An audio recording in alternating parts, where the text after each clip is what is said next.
Welcome to this high-level political forum side event organized by Sulitest. Our first panel will bring together the leading actors in ranking, rating, and accreditation. Directed by John North, who leads GRLI, one of the oldest and the most inspiring networks, and one of the earliest supporters of Sulitest movement.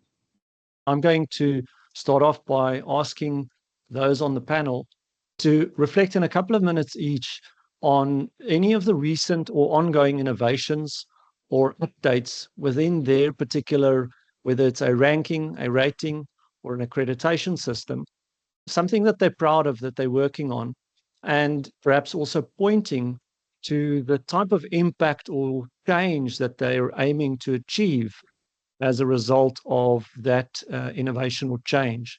I think it's worth emphasizing that although we are sometimes seen as competitors, we're all really trying to sing from the same hymn sheet. We know universities are already doing a lot. How can we help them or incentivize them to do more? I'm particularly delighted by the number of institutions who have never really engaged in terms of data and in terms of accountability, in terms of what they're doing, who are able to step forward and demonstrate the excellent work they're doing. Getting to the stage where we can enable and activate the however many universities there are. I'm going to say this week it's 30,000 universities in the world. If we can engage and activate that group of organizations around the world, that is a really powerful driver towards delivering sustainability.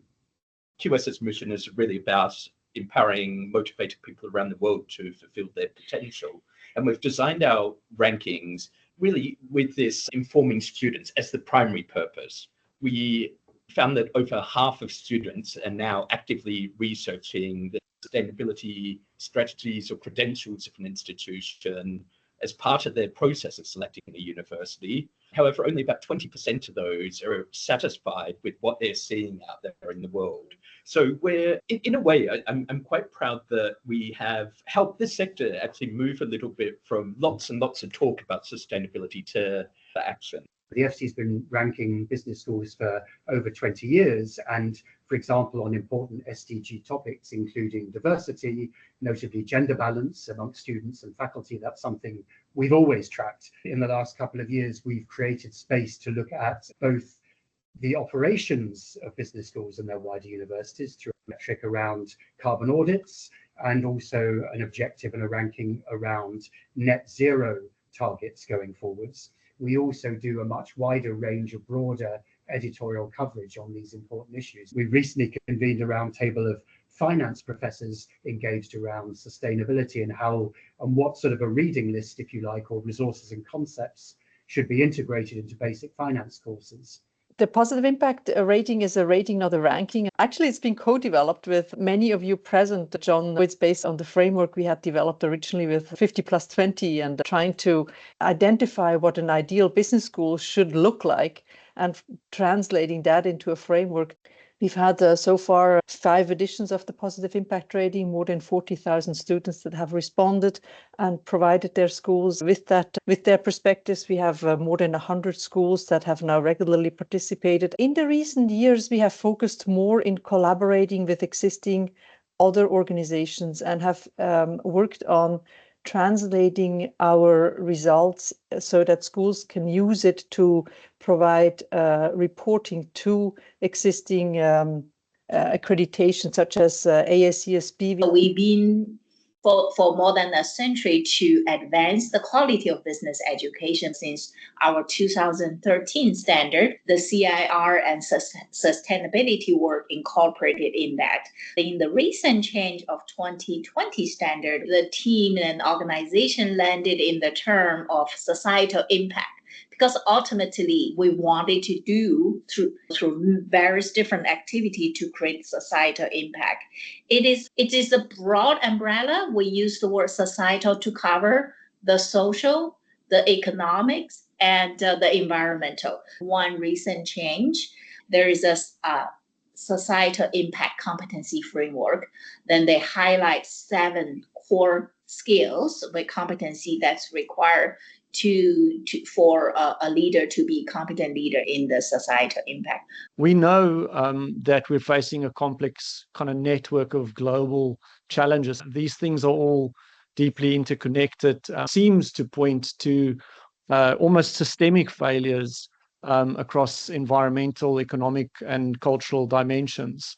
Now, forward-looking organizations like these on the panel would clearly recognize that urgent shifts needed to coordinate and to enable collective responses, and that collective responses will need deeper collaboration that stretches beyond the egos and the logos and the borders. The question then is, what steps may we take together to prepare for and promote collective impact across and beyond our sector? So putting aside our AACSB, PIR, FT, etc. hats for a moment, what can we do together to enable the kind of collective impact that we know is needed? I think it's great to see so many people in the room talking about these issues and getting together. I think that's incredibly important. The EQUIS approach to this is something that we call ethics, responsibility and sustainability, and it is one of the standards. It's one of 3 what we call transversal standards. So it's a standard in its own right, alongside internationalization and connections that schools have with practice.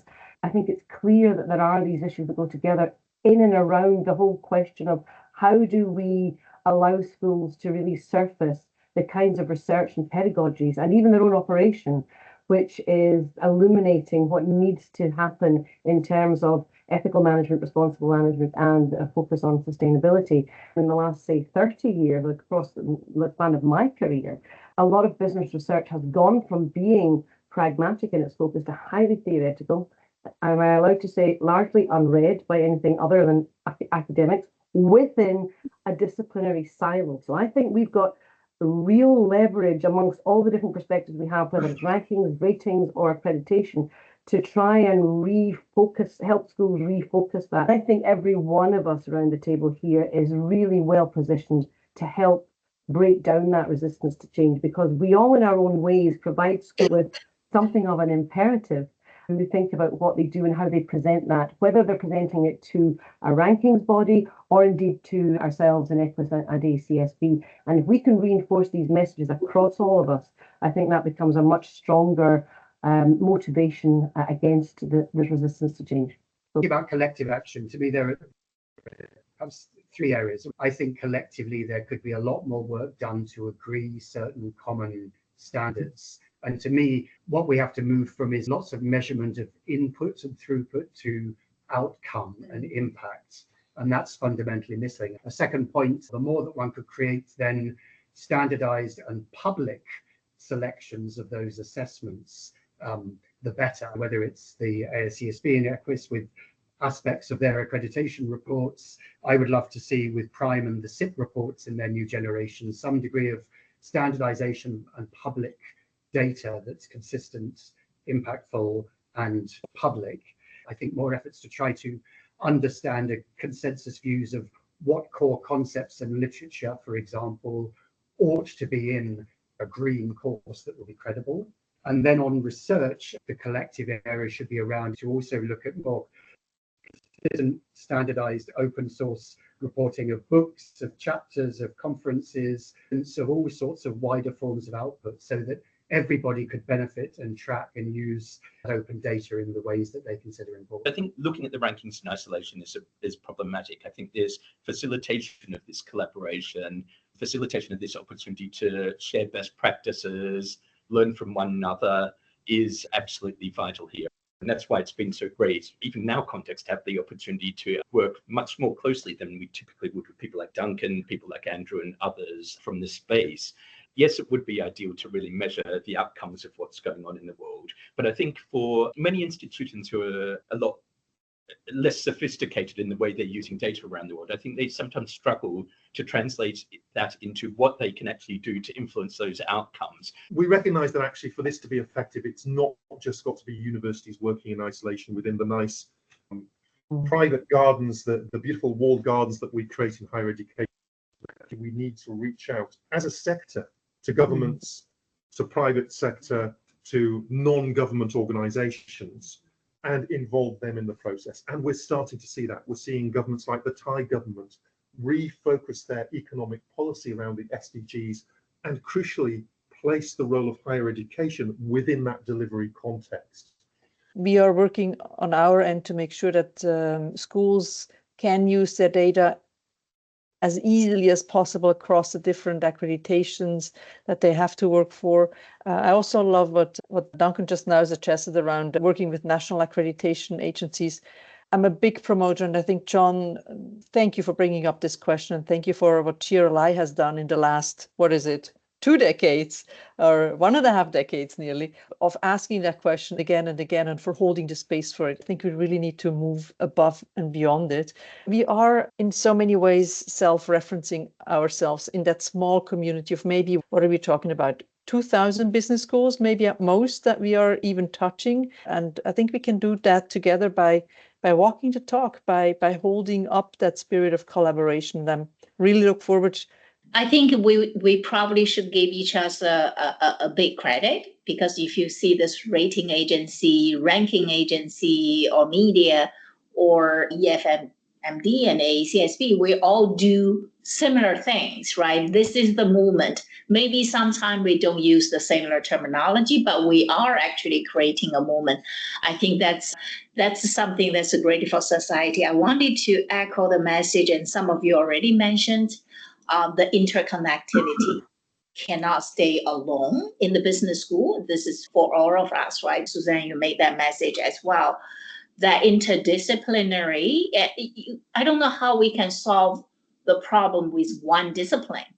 It's just not possible. So the various disciplines, from the article, from the research, from the journal, we need to think about in a very different ways. And in addition to business education, that's another area I think continuously we need to work together. We've got a new and revised Standard 5 on research, particularly, which gives much more opportunity for schools to report in quantitative as well as qualitative ways on the kind of research that they're doing that wouldn't necessarily fall into the single silo journal academic discipline publication, but rather across the patch in collaboration with organisations where it can have impact. I'm just looking at the Q&A section. Many business schools in particular still operate in functional silos, and maybe emphasizing and using a common language or integrated approach, which demands that research is meaningful, that it helps society, and that also encourages schools to instill humility and compassion, could be a starting point. And then you pose a challenge, which is perhaps a common charter can be released. Lily, you have more recent data on this, but is that in terms of business schools, there should be something around 15,000 globally, which between EFMD and AACSB, you reach around 2,500. We're talking about creating tipping points in a very large system. Maybe some sort of common charter is possible without inventing yet another framework or yet another membership organization, of course. I think the way we've come together here is almost the beginning of a conversation. Yes, we've been talking in different contexts many years now, but I feel, I don't know, this is a moment of change, of transformation. By creating the mechanisms for institutions to report on sustainability, we've actually supported universities in not just the creation of this data, because some of this data was already there, but actually bringing it centrally into a single location. Now, there's nothing stopping universities and other higher education institutions from publishing that data themselves. Absolutely nothing stopping them.